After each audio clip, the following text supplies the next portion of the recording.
Me and Al out there walking laps around the yard. And Tar T, he come out of nowhere. He like, hey, Dante, I need for you to hit the unit right now. I'm like, what's going on? He was like, man, we got this white boy down there named Richard, and his paperwork ain't looking too right, but he got bread, so we need for you to come down and check it out. Now, for those that might be new to the channel, I'm going to give y'all a quick synopsis of what Dante's role was in prison.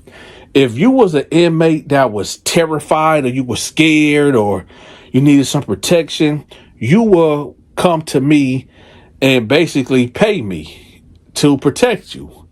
And it wasn't just me. I had, a crew of guys that will enforce my will and my power or whatnot. You know what I mean? So basically, that's what I did. I offer protection. So I tell Tar T, like, I'm finna hit another lap right quick. So he's like, all right. So me and Al walk in the yard again. So we go ahead and go hit the unit, right? So I come in there and I go straight to Tar T's cell because that's what the white boy at. So I come in there, I'm like, what's up, man? So he like, listen, this the white boy Richard. He like, hey, Dante, I've been here for 2 weeks and I need your protection. I said, okay, but, my man telling me that you got bad charges. What's up with that? Because I'm going to tell y'all something. Dante do not protect people that got bad charges. And what are bad charges, you might say? If you are convicted of violating a child, if you are convicted of violating a woman, and when I say violate, I mean if you you did a sexual act towards a woman or a child, then, hey, hands off, right? I can't protect you. Now, there are certain circumstances where I can bend the rules a little bit, but me going through your paperwork and getting outside calls and doing my own investigations, and you might be innocent, and because you play it out so you won't have to do crazy time, well, that's a whole nother issue. But anyway, so I'm like, all right, well, what's up? What happened? Right? I said, matter of fact, give me your paperwork. So I'm looking through his paperwork. Long story short, y'all, he was accused of messing with his 16-year-old stepdaughter, right? They called it statutory. So I asked him, like, yo, what happened? So he went into the story. He was telling me, like, he married this chick mama or whatever, and the stepdaughter would just come every summer. Stepdaughter stayed with her dad, but every summer she would come to mama house, which is his wife now or whatever. And he said, like, for the past 3 years, they was good. When she was 13, that's when he came into her life. Her 13-year summer, he said everything was good. Her 14-year summer, everything was good. Her 15-year summer, everything was good. But when she was 16 and she came there to stay for the summertime, whatever, that's when everything went to crap. So he said basically, he said that the girl was feeling herself or whatever. And I said, I understand that, back when I was 16, I was feeling myself, you know what I'm talking about? So I get how teenagers will, feel like they grown and all this and that. So I said, okay, so what happened? So he said, long story short, she ended up having a boyfriend or whatever, and she was confiding in him, telling him like, yeah, I got a boyfriend and he's pressuring me into, messing around with her, but I don't want to do it or whatever. And he said, like, she was just asking for advice. So he said that she couldn't come to his wife, which is her mother, because she'd blow up on her. So I said, all right, so what happened? So he said, nevertheless, the girl got caught with some weed. And, he told her, like, yo, you can't be doing that, man. Where's you getting this weed from or whatever? And she was telling him, like, it's a guy down the street or whatever. Actually, it's the guy that I like or whatever. And he gives me the weed or whatever. So he was like, listen, I don't want you to be getting the weed from this guy, because sooner or later he's gonna want something. Like, if you giving him money? She was like, no, he just giving it to me for free or whatever. So he like, listen, ain't nothing in this world for free. So listen, I'll start giving you the weed, okay? So you don't have to be in debt to this guy. And, she was telling him like, well, I like him and stuff like that. Where he was like, well, listen, he's a drug dealer.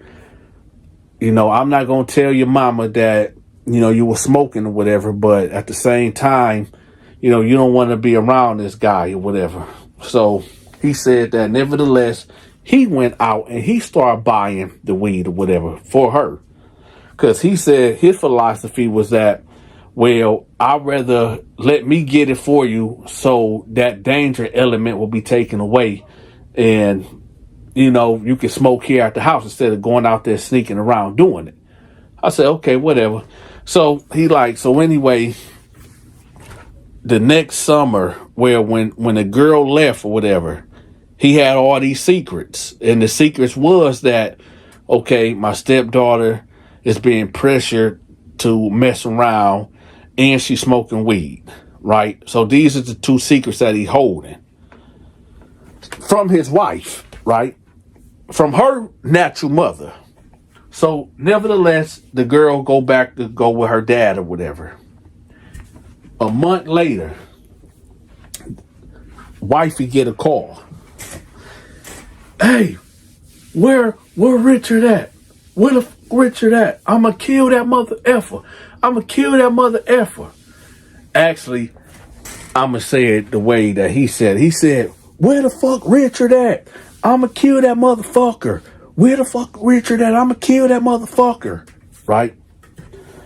So the wife like, yo, what's going on? Like, what you mean, what Richard at? What did he do? He got our motherfucking daughter pregnant. That son bitch got our motherfucking daughter pregnant. She only 16. How did you allow this to happen? So wifey like, what? What you mean what? Ain't no way Richie did that. Richie ain't do that to our daughter. Our daughter ain't pregnant. What are you talking about? Hey, listen. Our daughter is pregnant. She said Richie is the one that got her pregnant. So she said, hold on, let me call you back. So he said, he was downstairs in the den, stretched out on the lazy boy, taking a nap. And wifey, get up. And he like, what's going on? Listen, did you get my daughter pregnant? And he was like, what? Hell no. No, I ain't get no, man, why would you say that? Well, her father's on the phone talking about she's pregnant and she telling him that you got her pregnant. Did you do this, Richard? Richard, did you do this? Richie, look me in the eyes and tell me you didn't do this. Baby, I promise I ain't do this. I ain't do that. I ain't do that at all, baby. I didn't do it. Well, why her father telling me that you did this? Why is he telling me that you got my baby pregnant? I don't know, man. You can look in my heart of hearts. My heart of hearts. That I ain't do this. I'll take a lie detector test, whatever the case is. So she like, Richie, tell me the truth. I need to know right now because I don't know what to do. He like, baby, I didn't do it. In my heart of hearts, I didn't do this. So she like, well, Richie, you need to tell me everything. Did anything happen in the summertime? He said, no. Okay, wait. Okay. So she did come to me and she said that she was getting weed from the drug dealer or whatever. And I told her I would get her the weed from here on out so she won't put herself in danger. Richie, why would you do that? So you mean to tell me my daughter is doing drugs and you giving her the drugs? No, baby, you ain't. Let me explain. I was trying to tell you that she was going to do it anyway. And I was telling her that she don't want to get in debt with, this guy because he's giving her free weed. So that's why I did it. Richie, oh my God. So is there anything else, Richie? Well, she also told me that he'd been pressuring her to mess around. He the one obviously had to get her pregnant, baby. So she said, Richie, listen, you're going to have to go. Just just leave for a couple of days. I need to get my mind right. I gotta fly down there and be with my daughter. I need to figure this out, Richie. He like, okay, well, I'm just saying, baby, I didn't do this. Right. So she leaves, she get on the plane, she go down there with her daughter and her baby daddy. Right. Richie say that for them 2 days, he was just drinking and smoking. And he said that he was just depressed. And he was like, I don't know why she's blaming me for this. So the investigation get launched. The detective come by. You know, they asking him questions. You know, he telling them basically like, I don't know why they accusing me of doing this and blah, blah, blah, blah, blah. I'll take a lie detector test. I'll do A, B, C, and D. Well, speaking of the lie detector test, they offer him a lie detector test, and he misses it. He said he overslept for the first one. Well, they offer him a second one. He said, oh, I mixed up the time and date, right?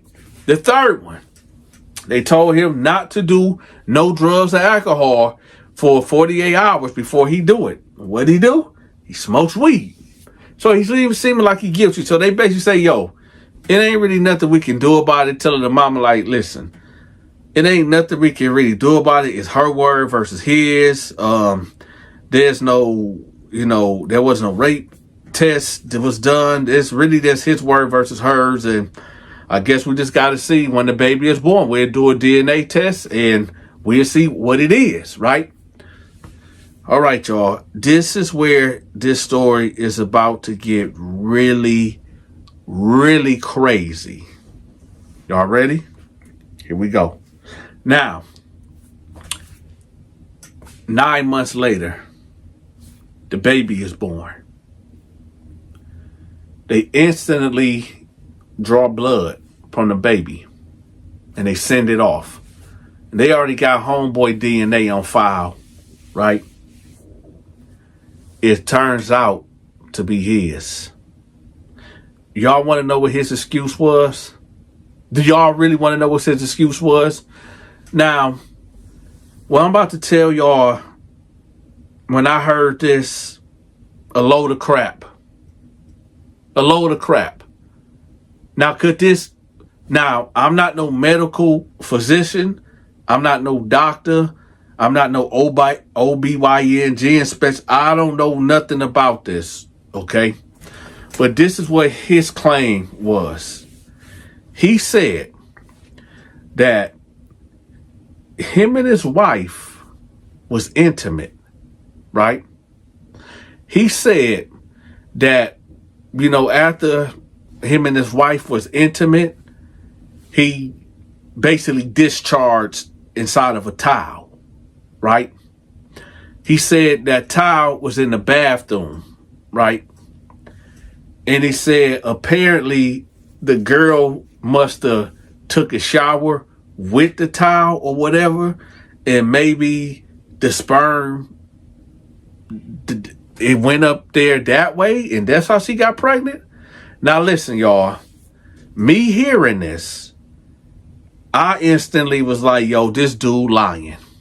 I don't believe it. I don't believe homeboy at all. So you mean to tell me, and I could be wrong. Hey, Richie could be innocent. I don't know. Y'all let me know in the comment section. I don't know. Maybe somebody can do some quick research. How long can sperm live on a towel, I guess? I don't know, y'all. I'm just blown away just as y'all. But anyway, so that was the story. He said, long story short, him and his wife was messing around. He ejaculated inside of a towel. He put it in the shower or whatever, the bathtub or whatever on the side. And I guess the daughter thought it was her towel, washed up with it, and she ended up pregnant. Hey, this is what I was told. I'm telling y'all, I don't know. So they hit him with a 4 to 8 year. Minimum 4 years, 8 years max. Boom, bam. Right? So I'm like, all right, Okay. So I tell him, like, listen, I'm gonna be real with you, Richie. I'm gonna be real with you. I don't believe your story.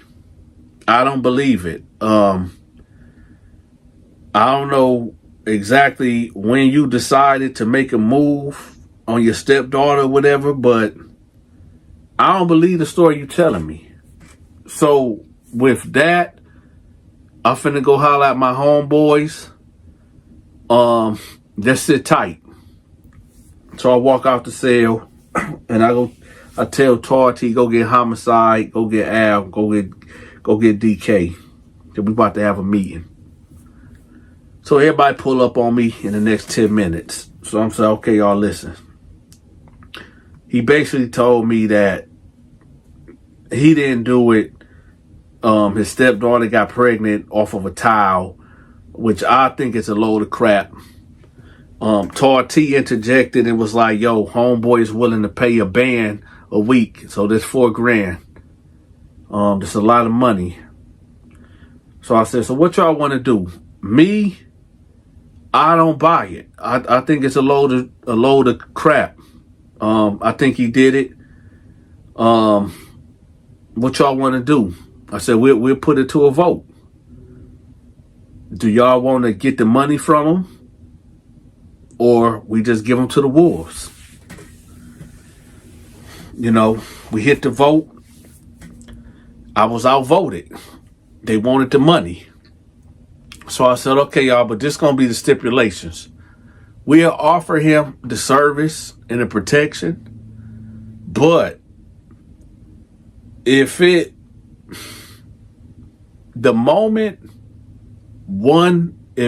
come up short, if he come up with any excuse for not having that bread, the green light is out. The green light, it's a green light on him. So that was the agreement. Now, when y'all look at the thumbnail and y'all look at the title, y'all like, okay, well, that definitely can't be the end of the video. It's not. Now, y'all know every 2 weeks on Fridays, commissary, right? Now, at this time, we have the green dot cards. That's normally how people would send me money, right? On the green dot, they'll put the money on the green dot card. Well, it's that time. And I'm waiting. I ain't getting no money on this card. You know, I said my homies to him, like, yo, where the bread at? Oh, it's coming. Blah, blah, blah, blah, blah. Oh, my wife got tied up. She gonna get it done. She got to go to Kroger to put the money on there. It'll be there Friday morning. I said, all right. Now, in between this time, y'all, Big Larry, for those that don't know who Big Larry is a guy that like guys. And one thing about Big Larry, he really like white dudes. He really love them. You know what I'm talking about? And he always had an eye out on Richard. Always had an eye on him. But he knew he couldn't make a move on him because he knew he was under our protection. But every once in a while, he'll flirt with him. But anyway, I rolled up on him right before count, before we had to lock down. That Thursday night, I rolled up on him, on Richard. And I told him, I said, listen, man, if that money ain't in by 3 p.m. tomorrow, it's over. He's like, oh no, my wife. I said, listen, I don't want to hear no excuses. You've been under my protection for 2 weeks. I don't like to be played. And I'm gonna let you know right now, if you try to check in and go to the hole, it's only gonna be a matter of time. They're gonna have to release you. You can't stay back there for your whole bid. But just know, if you check in that hole and I don't get my bread, we're going to get you. And if you get transferred, which is probably not going to happen, my tentacles stretch long and wide through this whole prison system, and we will get you. Tell me now if your wife gonna have that money, so it'll just save me the time. He like, no, man, I promise, Donta, I'm gonna have the money, man. I promise, I got you. I said, all right, man. And if you try to check in, the guard's gonna let me know. And I got some guards on the payroll, and the guards, they ride with me, right? So I'm just letting you know, if you don't have that money at 3 p.m. tomorrow sharp, that's what it's gonna be. And I just walked off. We're gonna fast forward to 3 o'clock the next day. So I roll up on him, and he's standing there looking like a ghost. I said, baby girl, put that money on that card. He said, no, she ain't. She talking about she don't get paid till next week. I'm sorry, Donta. I'm sorry. Right? I said, nah, we good. We straight. We straight. So then I walked off, and Big Larry popped up. Now, for those that might be wondering, oh, Donta, did you set Richard up with Big Larry? No. Word went around the whole facility that if this money ain't paid by 3 p.m., it's a green light for whoever, whenever, that want to get at him. He could have checked in, for sure. He could have disregarded everything I said, but he didn't. He decided to, I don't know what was going on through his head, but I know when I walked off, Big Larry stepped up, right? Now, for those, I know a couple of y'all like, well, Donta, that's kind of wrong, man. Why you ain't protect him? What, this supposed to be a charity case? Well, I'm supposed to protect everybody in here? Prison is a business inside of a business. If I start protecting everybody for free, how I'm gonna eat? It ain't like we often to be in here kumbaya and everybody sharing spreads and cook-ups. Nah. When I came to lockdown, I only had 2 things, right? My balls and my word. And what came out of that was fear tactics, intimidation tactics, and offering the service to weaker inmates that couldn't hold their own. And well, I gave this man 2 weeks of protection. What, I'm supposed to wait another week, another 2 weeks of excuses? Me getting into it with other gangs or organizations? Nah, it ain't worth it. It ain't worth it. Let me tell y'all something, because I know what y'all want. I know this is what y'all came here for. When I walked off, him and Big Larry went into his cell, and the white sheet came up. I don't know what was said in there. I don't know what was done in there. But I do know this for a fact, that Richard, a.k.a. Richie, he wasn't walking the same. He wasn't walking like a man the next time I seen him. The social media channels promoted. Make sure you shoot me a text at this number. My channel get over 5 million views per month. So that's a lot of eyes on your promotion. If you forgot to hit that like button, make sure you smash the like button. And if you haven't subscribed yet, make sure you subscribe to the channel. Be sure to get your Military Mind Games merch. The link will be pinned in the comment section. And last but not least, make sure y'all help me fight this war on poverty.